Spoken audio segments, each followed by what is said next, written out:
quando você tem muito. E Salomão passou por esse período aqui. Salomão tinha muito. Eu gostaria de ter, como o pastor Alcides tem muito dinheiro. A gente agora já gastou muito dinheiro, né? Hoje Alcides está com bastante, mas eu vou alcançar ele também. O que importa, meus irmãos, é que quando o dinheiro vem, a prosperidade vem, nós nos alegramos, nós ficamos contentes. Mas eu digo uma coisa para você: mesmo na hora da prosperidade, mesmo na hora da fartura, Deus vai permitir uma prova na sua vida. Sabe por que Ele vai permitir? Porque senão você fica acomodado. Aí você vai falar, não vai te atingir na vida financeira, não tem problema, Deus te atinge de outra maneira. Ele vai permitir. Por quê? Porque senão o crente não vem mais no culto de oração, senão o crente não vem mais nos cultos que o pastor designa, só aparece no domingo e daí começa a reclamar. Aí quando Deus manda uma provinha na vida dele, fala: epa, deixa eu correr para a casa de Deus, que é lá que dá o corpo do Senhor. Então muita gente às vezes se entristece porque entra na luta, fica tão revoltado porque está na prova. Mas irmão, não vamos contar para ninguém não. Já pensou se você fizesse uma oração: Senhor, eu quero um Vectra, aparecer um Vectra na sua casa. Senhor, eu quero também uma mesa bem repleta. Eu gosto muito de salada de maionese. Maionese tem negócio, joga ali uma cenourinha, uma azeitona, aquele negócio. Eu não penso, mas eu quero aparecer. Daqui a pouco, você sabe uma coisa, eu não vou mais para a igreja não. Tem tudo, porque geralmente o ser humano ele tende, quando está acomodado, quando ele tem muita coisa, ele tende a esquecer de Deus. Algumas pessoas. Então, geralmente Deus permite uma prova na nossa vida. Então, eu quero traduzir para você: se você está passando uma prova, irmão, dá glória a Deus. Glória a Deus. Agora, eu já fico preocupado com isso. Crente que vem na igreja, contente com ele, não tem uma prova, uma luta, não tem um negócio para chegar e falar: meu Deus, eu estou me arruma, me ajeita naquele lugar. Não sei por que o diabo, por que contente com ele que não faz nada na vida dele? Tem coisa errada aí.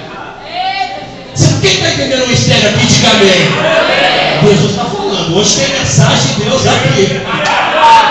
Fogo na terra, irmão. Porque Jesus fala. Esse dia eu estive pregando numa igreja, em cima do púlpito. Se for perseguidade, não adianta, é fatal. Eu chamo para Jesus batizado com o Espírito Santo. Eu creio em Deus. Chamo, procura cura divina. Chamo para Jesus curar diabetes, curar câncer. Esses dias estive orando para uma mulher que tem tumor, levou o chá para tudo lá, o tumor desapareceu. Cheguei nessa igreja e falei: pastor, eu estou sentindo de orar para Jesus batizar com o Espírito Santo. Mas eu falei naquela força. Ele é meu irmão. Meu irmão pode ser, ele ficou com medo. Ele falou: Jesus não batizar.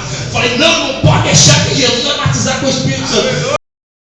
Me desce, irmão, para dar uma coragem, para chegar hoje e perder as vezes. Eu vou descer, vai lá. Aí eu olho aqui de cima, ver se vai alguém aí com o irmão lá. Aí na hora que nós colocamos na cabeça do primeiro senhor, uma senhora de 70 e poucos anos começou a dar os pulos que nem nós, pastorzinho. A glória daqueles pulos dela. E Jesus batizou ela com o Espírito Santo. Ela falou em línguas estranhas, o nome de ele vive, porque ele reina, ele reina, ele reina. Quem é o diabo não? O nosso Deus, ele reina. Aí quando Jesus batizou, aquele pastor criou coragem. É isso aí, meu irmão. Lá para baixo, aí vai saber, nós vamos dando glória. E o que importa, irmãos, é que na época de Salomão, ele, na verdade, 500 escudos de ouro batido, e 300 não eram de ouro puro, mas era bastante ouro. Tive pesquisando e um entendido, aí são os entendidos, eu não sei fazer essas contas não, mas ele diz: com a grama do ouro a 20 reais o ouro, ela disse que hoje daria 700 milhões esses 500 escudos. Daria 700 milhões. É muito dinheiro. Desculpa, irmão, 70 milhões, não 700, mas 70 milhões. Mas mesmo assim é muito dinheiro. É um dinheiro avassalador só em escudo. E o que acontecia? Aqueles escudos foram símbolos de poder na época de Salomão. Salomão pegou 300 capitães e colocou os escudos nas mãos dele. E mais 200 de uma outra hierarquia e colocou nas mãos dele. E quando Salomão passava, a guarda deles junto com aqueles capitães vinha com aqueles escudos. Aqueles escudos era só de enfeite, era para mostrar o poderio bélico, o arsenal bélico que tinha aquela nação. Ninguém se atrevia a guerrear contra eles, porque eles eram realmente poderosos. E quando eles passavam, a Bíblia relata que o povo glorificava. A Bíblia relata que o povo dizia que uns gritavam, nem glorificavam, porque a alegria era tanta que uns gritavam. A Bíblia fala, alguns gritavam. Ou seja, era uma alegria tão grande de ver aqueles escudos. Era alegria, era o arsenal bélico, era quando o povo, o coração deles se alegrava. Só havia alegria maior quando passava a Arca da Aliança. A Arca da Aliança era o dia que passavam os 300 capitães e os outros 200 com aqueles escudos de ouro. E Salomão vinha no meio ali, e aquele negócio, o povo se alegrava, tinha dinheiro para todo lado, e o povo muito contente, até que nem tudo dura para sempre. Nem tudo dura para sempre. E um dia a Bíblia fala que Salomão morreu. Bom, primeiro, eu não quero questionar aqui a salvação de Salomão. Muita gente, pastor Alcides, até o pastor Alcides que já deve ter feito alguns irmãos, Adriano, todos nós já dirigimos aqui, Brandão, conheço o Brandão, Sebastião, todos nós somos dirigentes aqui, somos dirigentes quando precisarmos, né? Sabemos que quando nós vamos fazer um velório, até algumas pessoas gostam de comentar, irmãos, Salomão teve salvação? Não sei, irmão, pergunta para Deus. Não sei, eu não dou salvação para ninguém. Quem dá é Jesus Cristo. Quem dá é Deus.